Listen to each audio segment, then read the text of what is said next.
Assalamu alaikum. Let me talk to you in English. I don't claim to be very well versed in English because it's not my mother tongue.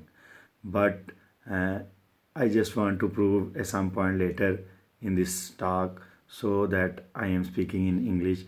I am going to tell you about something about American presidential election which are coming in, I think, in October or November 2020.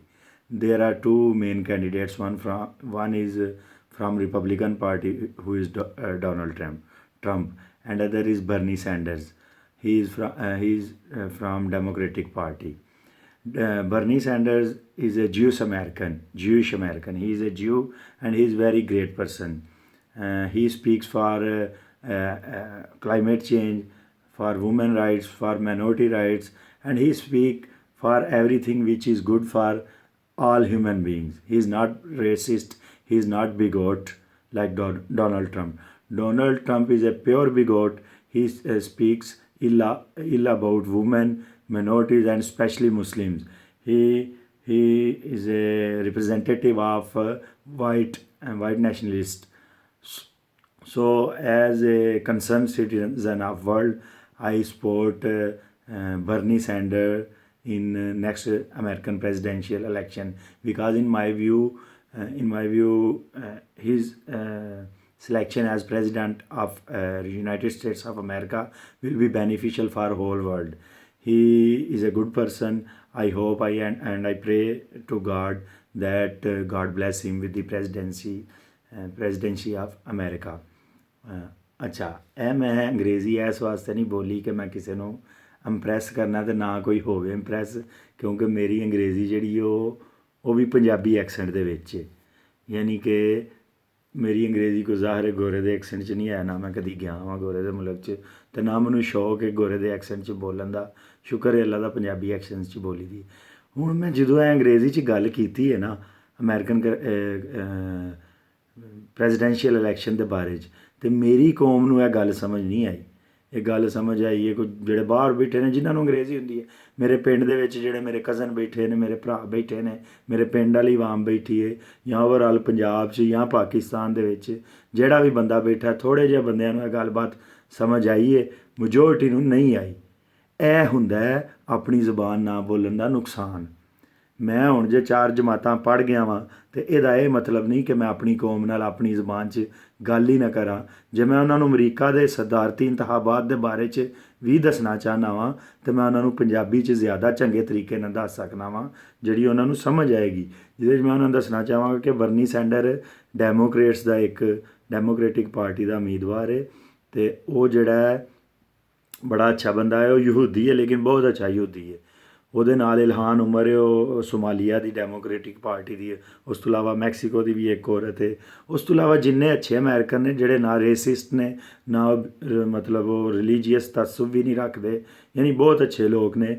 ਉਹ ਆਉਂਦਾ climate change ਦੇ ਖਿਲਾਫ ਵੀ ਅਸੀਂ ਕੰਮ ਕਰਾਂਗੇ, ਜੰਗਾਂ ਖਤਮ ਕਰਾਂਗੇ, ਹੋਰ ਆਇੰਦੇ ਉਹ ਚੰਗੇ ਕੰਮ ਕਹਿੰਦਾ। ਅਤੇ ਲਿਹਾਜ਼ਾ ਐਜ਼ ਇੱਕ ਪਾਕਿਸਤਾਨੀ ਔਰ ਇੱਕ ਮਤਲਬ ਦੁਨੀਆ ਦੇ ਸਾਡਾ ਵੀ ਸਾਰੀ ਦੁਨੀਆ ਇੱਕ ਹੁਣ ਗਲੋਬਲ ਵਿਲੇਜ ਹੈ, ਸਾਰੀ ਦੁਨੀਆ ਆਪਸ 'ਚ ਕਨੈਕਟਿਡ ਹੈ। ਅਤੇ ਕੀ ਨਾਂ ਹੈ, ਅਸੀਂ ਵੀ ਚਾਹੁੰਦੇ ਹਾਂ ਅਮਰੀਕਾ ਦੇ ਵਿੱਚ ਕੋਈ ਬੰਦੇ ਦਾ ਪੁੱਤਰ ਆ ਜਾਏ ਜਿਹੜਾ ਜੰਗਾਂ ਮੁਸਲਮਾਨ ਮੁਲਕਾਂ ਦੇ ਉੱਤੇ ਮੁਸੱਲਤ ਅਮਰੀਕਾ ਨੇ ਕੀਤੀਆਂ ਨੇ ਉਹ ਖਤਮ ਕਰੇ ਅਤੇ ਦੁਨੀਆ ਦੇ ਵਿੱਚ ਅਮਨ ਹੋਏ। ਦੂਸਰੇ ਪਾਸੇ ਅਸੀਂ ਨਹੀਂ ਚਾਹੁੰਦੇ ਕਿ ਟਰੰਪ ਭਾਰ ਦਾ ਰੇਸਿਸਟ ਆ ਜਾਏ, ਜਿਹੜਾ ਨਿਰਾ ਰੇਸਿਸਟ ਨਹੀਂ ਹੈ, ਔਰਤਾਂ ਦੇ ਖਿਲਾਫ ਵੀ ਉਹ ਜੁਮਲੇ ਕੱਸਦਾ ਹੈ, ਮਜ਼ਹਬਾਂ ਦੇ ਖਿਲਾਫ ਵੀ, ਖਾਸ ਤੌਰ 'ਤੇ ਮੁਸਲਮਾਨਾਂ ਦੇ ਖਿਲਾਫ। ਇੰਝ ਦਾ ਘਟੀਆ ਬੰਦਾ ਆਏਗਾ ਅਮਰੀਕਾ 'ਚ ਅਤੇ ਅਮਰੀਕਾ ਵਾਸਤੇ ਵੀ ਨੁਕਸਾਨ ਦੇਵੇ, ਸਾਰੀ ਦੁਨੀਆ ਵਾਸਤੇ ਨੁਕਸਾਨ ਦੇਵੇ। ਇਹ ਗੱਲ ਮੈਂ ਹੁਣ ਪੰਜਾਬੀ 'ਚ ਕੀਤੀ ਇਹਨਾਂ ਦੇ ਮੇਰੇ ਪਿੰਡ ਵਾਲਿਆਂ ਨੂੰ ਵੀ ਸਮਝ ਆ ਗਈ ਹੈ, ਮੇਰੇ ਪੰਜਾਬ ਵਾਲਿਆਂ ਨੂੰ ਵੀ ਆ ਗਈ ਹੈ, ਮੇਰੇ ਪਾਕਿਸਤਾਨ ਵਾਲਿਆਂ ਨੂੰ ਵੀ ਆ ਗਈ ਹੈ, ਅਤੇ ਉਹਨਾਂ ਦੇ ਇਲਮ 'ਚ ਅਤੇ ਅਕਲ 'ਚ ਇਜ਼ਾਫਾ ਹੀ ਹੋਇਆ ਹੋਏਗਾ। ਲੇਕਿਨ ਇਹ ਹੀ ਗੱਲ ਜੇ ਮੈਂ ਅੰਗਰੇਜ਼ੀ 'ਚ ਕਰਾਂ ਤਾਂ ਮੇਰੀ ਕੌਮ ਨੂੰ ਨਹੀਂ ਸਮਝ ਆਉਣੀ। ਅਤੇ ਮੇਰਾ ਮਾਂ ਬੋਲੀ ਦਿਹਾੜ 'ਤੇ ਹੈ ਤੁਹਾਡੇ ਨਾਲ ਦੂਜਾ ਪੈਗਾਮ ਹੈ ਕਿ ਯਾਰ ਤੁਹਾਡੀ ਮਿਹਰਬਾਨੀ ਹੈ। ਇਹ ਜਿਹੜੀ ਸਾਡੀ ਲੀਡ ਕਲਾਸ ਸਾਡੇ ਨਾਲ ਤੋਹੀਨ ਮੇਜ਼ ਸਲੂਕ ਕਰਦੀ ਹੈ ਨਾ ਸਾਡੀਆਂ ਜ਼ੁਬਾਨਾਂ ਨਾਲ, ਇਹ ਸਾਡੇ ਉੱਤੇ ਇਲਮ 'ਤੇ ਪਾਬੰਦੀ ਲਾਈ ਹੈ ਇਹਨਾਂ ਨੇ। ਅਤੇ ਤੁਸੀਂ ਸਾਰੇ ਪੰਜਾਬੀ, ਸਿੰਧੀ, ਬਲੋਚ, ਪਸ਼ਤੂਨ ਸਾਰੇ ਆਪਣੀ ਜ਼ੁਬਾਨਾਂ 'ਤੇ ਫਖਰ ਕਰੋ। ਔਰ ਅਸੀਂ ਇਲਮ ਹਾਸਲ ਕਰਾਂਗੇ, ਹਰ ਕਿਸਮ ਦਾ ਇਲਮ ਹਾਸਲ ਕਰਾਂਗੇ। ਕਿਸੇ ਇਲਮ 'ਤੇ ਅਸੀਂ ਇਹ ਨਹੀਂ ਕਹਾਂਗੇ ਕਿ ਫਲਾਣੀ ਕਿਤਾਬ ਸਾੜ ਦਿਓ ਕਿਉਂਕਿ ਇਹਦੇ ਨਾਲ ਪਤਾ ਨਹੀਂ ਕਿਹੜੀ ਕਿਆਮਤ ਆ ਜਾਣੀ ਹੈ, ਕਿਉਂਕਿ ਕਿਆਮਤ ਕਿਸੇ ਸ਼ੈ ਨਾਲ ਨਹੀਂ ਹੁੰਦੀ। ਕਿਆਮਤ ਉਦੋਂ ਨਹੀਂ ਹੋਣੀ ਹੈ ਜਿੱਦਣ ਅੱਲਾ ਦਾ ਹੁਕਮ ਹੋਣਾ ਹੈ। ਇਲਮ ਹਾਸਲ ਕਰਾਂਗੇ, ਜਿਹੜੀ ਗਲਤ ਗੱਲ ਹੋਏਗੀ ਅਸੀਂ ਉਹਦਾ ਜਵਾਬ ਦੇਵਾਂਗੇ।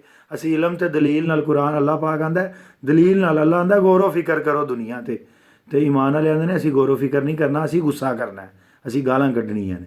ਲਿਹਾਜ਼ਾ ਮੈਨੂੰ ਤਾਂ ਕੋਈ ਮਸਲਾ ਨਹੀਂ, ਕੋਈ ਜੋ ਮਰਜ਼ੀ ਕਹਿੰਦਾ ਮੈਂ ਉਹਨੂੰ ਦਲੀਲ ਨਾਲ ਜਵਾਬ ਦਿਆਂਗਾ। ਮੇਰੇ ਕੋਲ ਅਕਲ ਇੰਨੀ ਹੈ ਵੇ, ਅੱਲਾ ਦਾ ਸ਼ੁਕਰ ਹੈ, ਮੈਂ 4 ਕਿਤਾਬਾਂ ਵੀ ਪੜ੍ਹੀਆਂ ਨੇ, ਤੇ ਮੈਂ ਦਲੀਲ ਨਾਲ, ਕੋਈ ਵੀ ਦੁਨੀਆ ਦਾ ਕਿਸੇ ਵੀ ਮਜ਼ਹਬ ਦਾ ਬੰਦਾ ਮੇਰੇ ਨਾਲ ਗੱਲ ਕਰੇਗਾ, ਮੈਂ ਉਹਨੂੰ ਦਲੀਲ ਨਾਲ ਗੱਲ ਕਰਾਂਗਾ। ਨਹੀਂ ਸਮਝੇਗਾ, ਮੈਂ ਕਹਾਂਗਾ ਭਾਈ ਤੇਰਾ ਲਕੁਮ ਦੀਨੁਕੁਮ ਵਲੀਆ ਦੀਨ, ਤੇਰੇ ਵਾਸਤੇ ਤੇਰਾ ਦੀਨ ਹੈ, ਮੇਰੇ ਵਾਸਤੇ ਮੇਰਾ ਦੀਨ ਹੈ। ਕੋਈ ਲੜਨ ਦੀ ਲੋੜ ਨਹੀਂ, ਮੇਰੇ ਜ਼ਿੰਮੇ ਕੀ ਹੈ, ਸਿਰਫ ਚੰਗੀ ਗੱਲ ਪਹੁੰਚਾ ਦੇਣਾ। ਵਮਾ ਅਲੈਨਾ ਇল্লাল ਬਲਾਗੁਲ ਮੁਬੀਨ, ਯਾਨੀ ਕਿ ਨਬੀ ਤੁਸੀਂ ਕਹਿ ਦਿਓ ਕਿ ਮੇਰੇ ਜ਼ਿੰਮੇ ਸਿਰਫ ਇਹ ਪਹੁੰਚਾ ਦੇਣਾ। ਅੱਗੂ ਕੋਈ ਮੰਨਦਾ ਜਾਂ ਨਹੀਂ ਮੰਨਦਾ, ਕੋਈ ਜਹੰਮ 'ਚ ਜਾਂਦਾ ਜਾਂ ਜੰਨਤ 'ਚ ਜਾਂਦਾ, ਇਹ ਮੇਰਾ ਕੰਸਰਨ ਨਹੀਂ ਹੈ, ਰੱਬ ਦੀ ਮਰਜ਼ੀ ਹੈ, ਉਹ ਜਿਹਨੂੰ ਜਿੱਥੇ ਮਰਜ਼ੀ ਕਰ ਲੇ। ਅਤੇ ਕਹਿਣ ਦਾ ਮਤਲਬ ਇਹ ਵੇ ਕਿ ਮੁਸਲਮਾਨੋ ਛੱਡ ਛੜੋ 70-80 ਸਾਲ ਦੀ ਗੁਲਾਮੀ ਨੂੰ, ਹੁਣ ਵਾਪਸ ਆ ਜਾਓ ਔਰ ਆਪਣੀਆਂ ਜ਼ੁਬਾਨਾਂ 'ਚ ਕੁਰਾਨ ਪੜ੍ਹੋ, ਹਦੀਸ ਪੜ੍ਹੋ, ਸਾਇੰਸ ਪੜ੍ਹੋ, ਹਰ ਚੀਜ਼ ਪੜ੍ਹੋ, ਉਹ ਆਪਣੀ ਜ਼ੁਬਾਨ 'ਚ ਪੜ੍ਹੋ। ਸਾਡੇ ਬੱਚੇ ਇਨਸ਼ਾਅੱਲਾ ਬੜੀ ਜਲਦੀ ਤਰੱਕੀ ਕਰਾਂਗੇ, ਬੜਾ ਪੋਟੈਂਸ਼ੀਅਲ ਹੈ, ਬੜਾ ਟੈਲੈਂਟ ਹੈ ਸਾਡੀ ਕੌਮ ਦੇ ਵਿੱਚ, ਅਸੀਂ ਇਨਸ਼ਾਅੱਲਾ ਅੱਗੇ ਜਾਵਾਂਗੇ। ਅਸਲਾਮ ਵਾਲੇਕੁਮ। ਮੈਨੂੰ ਨੀਂਦਰ ਨਹੀਂ ਸੀ ਆ ਰਹੀ, ਜਿੰਨੀ ਦੇਰ ਮੈਂ ਗੱਲ ਨਹੀਂ ਸੀ ਕਰਨੀ ਮੈਨੂੰ ਨੀਂਦਰ ਨਹੀਂ ਆਉਣੀ। ਠੀਕ ਹੈ, ਅੱਲਾ ਹਾਫਿਜ਼, ਅਸਲਾਮ ਵਾਲੇਕੁਮ।